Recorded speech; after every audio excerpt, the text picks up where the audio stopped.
Барлығыңа сәлем, сіздермен бірге Гүлназ ұстаз. Бүгін біз келесі 10 есепті талдайтын боламыз. Алдыңғы жолы біз 21-ге келген болатынбыз. Бұл менің оқушымның нәтижесі, ұмытпаған шығарсыздар. 1-ден 30-ға дейінгі есепті талдайтын боламыз. Бірінші есеп, мына нүктелер берілген. Осы нүктелерді А, Б-ның ұзындығы 2 деп алып, X-тің мәнін табуымыз керек. Ең алдымен біз вектордың өзін табамыз. Вектордың өзінің координатысын табу үшін мен ұшынан басын алып тастаймын. Яғни ұшының координатысынан басының координатысын алып тастаймын. Міне формуласы. Бірінші нүктеміз 2x минус x, екіншісі y минус y, үшіншісі бізде минус 1 минус 1. Бұл қалай болды? Міне, мына минус 1-ден алдым минус мына минус 1-ді. Сонда мына минус пен мына минус екеуі плюс болып кетеді. Ары қарай шығаратын болсақ, А, Б векторы бізде 2x-тан x алғанда x қалады. Y-тан y алғанда 0 қалады. Минус 1-ден мына екеуі плюс болып кетсе, міне минус 1 плюс 1 болып кетеді, сонда 0 болады. Олды. Сонда координатамыз біздің x 0, 0 деген координаты шықты.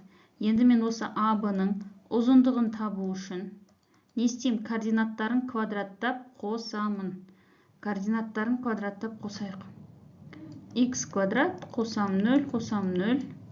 Осының барлығын түбір астына алатын болсам, А, Б-ның ұзындығы x-қа тең болып шығады. Енді қарайық. А, Б-ның ұзындығы x-қа тең болып шықса, А, Б-ның ұзындығы 2 деп алыңдар деп тұр. Бізде x-тің мәнін табыңыз дейді. X бізде плюс минус 2. Неліктен? Өйткені ол түбірдің астынан шығып тұр x-іміз. X-іміз түбірдің астынан шығып тұрғандықтан ол плюс минус 2 болады. Келесі есеп көбейтінді түрінде келтіру керек. Ең алдымен бұл көбейтінді түрінде келтіру үшін біз қысқаша көбейту формуласын білуіміз қажет. Бізде x-тің 6 дәрежесі, y-тің 3 дәрежесі қосам 27-ні біз қысқаша көбейту формуласын келтіретін болсақ, бұл a куб плюс b куб қойы.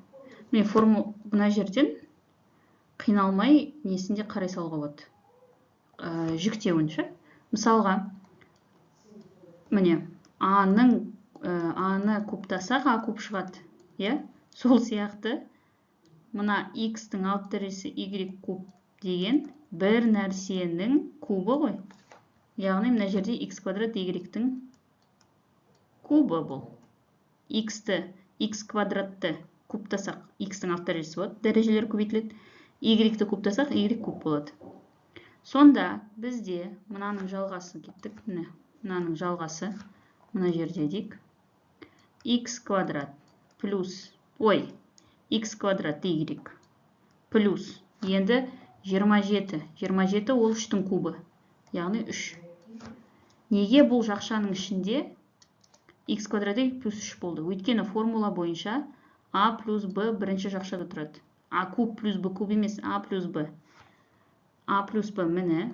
Енді a квадрат минус ab плюс b квадрат. a квадрат бізде бірінші мүшемізді квадраттаймыз. X-тің 4 дәрежесі y квадрат болады. Минус екеуін көбейтеміз 3x квадрат y плюс мынаны b квадрат квадраттаймыз. 9. Бұл жауап бізде D жауабы келіп тұр. D жауабы келіп тұр. Кеттік. Келесі есеп. Мына теңдеуді шешу керек. Ең алдымен бұл теңдеуді шешу үшін мен мына жерде тұрған дәрежені шашам. 3-тің x дәрежесі көбейтем 3-тің 1 дәрежесі деп. Неге? Өйткені маған қазір дәрежемен жұмыс жасаған ыңғайсыз болады. Сонда мына 3-тің 1 дәрежесі көбейтінділердің орнын ауыстырғанмен, көбейткіштердің орнын ауыстырғанмен көбейтіндің мәні өзгермейді ғой. Сондықтан мен мына екеуін көбейтіп жіберем. 15 болады. 3-тің x дәрежесі тең 17.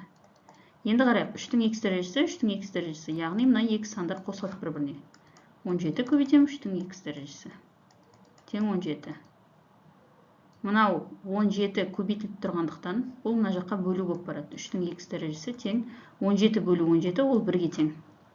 Енді қарайық, мынаны дәреже, мына x-ті тауып алу үшін, мен мына жақты, оң жағын дәрежелеуім керек. Яғни 1. Қандай жағдайда 1 болады? Санның дәрежесі 0 болғанда 1 болады. 3-тің 0 дәрежесі 1-ге тең. Енді қарайық, негіздерін сызып тастаймын да дәрежелерін теңестіремін. X 0-ге тең. Сонда теңдеудің шешімі С. X 0-ге тең. Теңсіздікті шешу керек. ln x плюс 1 кіші 0-ден. Не істейміз? Саннан құтылып аламыз. Санды мына жаққа жібереміз, минус 1. Сонда бұл логарифм e негізді x қой, ln деген. Енді қарайық, e-нің минус 1 дәрежесі x-қа тең ғой, сонда x кіші e-нің минус 1 дәрежесінен. Бұл қалай шықты? Логарифм a негізді b тең c-ға болса, бұл дегеніміз a-ның c дәрежесі b-ға тең деген сөз. Логарифмнің мағынасы осыда. a-ның c дәрежесі b-ға тең. Дәл сол арқылы біз e-нің минус 1 дәрежесін алдық. x кіші e-нің минус 1 дәрежесі дегеніміз, ол 1 бөлінген e. e-нің минус 1 дәрежесі дегеніміз. Енді қарайық, бұл бұдан кіші дейді. Бірақ бізде x, мына логарифмнің негізінде тұрған x, ол 0-ден артық болады. Ол анықталу облысы бойынша, ол 0-ден артық болады. Міндетті түрде логарифмнің негізінде тұрған сан, айнымалы, ол 0-ден артық болады. Сонда бізде мына жерде 0-ден артық 1 бөлінген e-ден кіші болса, 0 мен 1 бөлінген e-нің арасында ғой бұл. Функцияның мәндер жиынын табу керек. Мәндер жиыны дегеніміз, ол y-тің қабылдайтын мәндері. f от x-ті мен y деп те жаза аламын ғой. Осындай функция беріліп тұр ғой. Бұл жерде y кез келген сан бола алады. Мысалға, егер мен бұның графигін сызатын болсам, примерно мынандай бір түзу шығады. Түзу. Бұл түзу былай созуға да болады. Бұны былай созуға да болады. Бұл y бойынша, мына y бойынша кез келген санды қабылдай алады. Өйткені бұл жерде түбір жоқ, бөлшек жоқ, ештеңе жоқ. Да, жауабы минус x-тен плюс x-ке дейін. 26-шы есеп. Бұл уже контексттік есептер басталады. Шардың радиусы қиық конустың жоғары табанының радиусы неше есе үлкен болатын табу керек. Ең бірінші мынаны оқып алайық. Сары шам 3 бөліктен құралған дейді. 1, 2, 3 бөлік. Жоғарғы бөлігі қиық конус, ортаңғы бөлігі радиусы 1 сантиметрге тең цилиндр. Мына жерінің радиусы 1 сантиметрге тең. Ал төменгі бөлігі шар тәріздес. Кеттік. Шардың радиусы қиық конустың жоғарғы табанының радиусынан, қиық конустың мынаның жоғарғы табанының радиусынан, мынау ұзындығы, диаметрі, мына шеңбер ғой, мынау деген біткен шеңбер ғой. Мына қиық конус деген мына жер мынау шеңбер ғой. Соның мынау диаметрі ғой. Бізге оның радиусы керек, яғни біз бұның 20-ның жартысын аламыз. Бұл жердің радиусы 10. Радиусына неше есе үлкен болатын табу керек. Неше есе үлкен, шардың радиусын тауып алайық. Шардың радиусы 15. Енді қарайық. Шардың радиусы 15. Конустың радиусы, қиық конустың 10.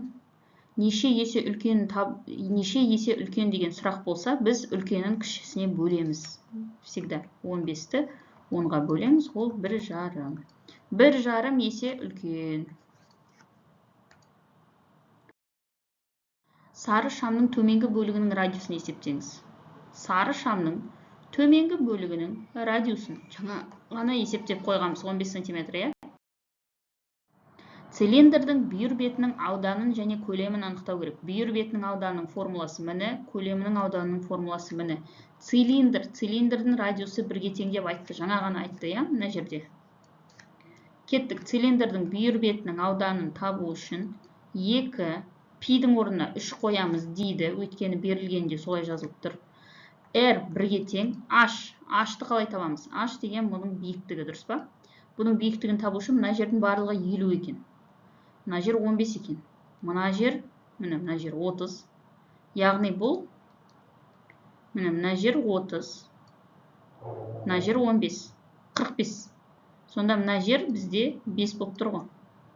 Бұның биіктігі 5. Сонда менде 30 шығып тұр бұл жерде. Ауданы 30. Міне мына жауап келеді. Енді не істеймін?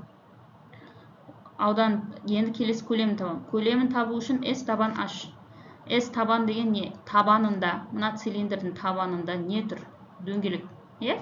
Ой, шеңбер. Шеңбердің ауданы πr квадрат. πr квадрат. Көбейтілген H. H-ты жаңа ғана біз таптық, ол 5. Π ол 3.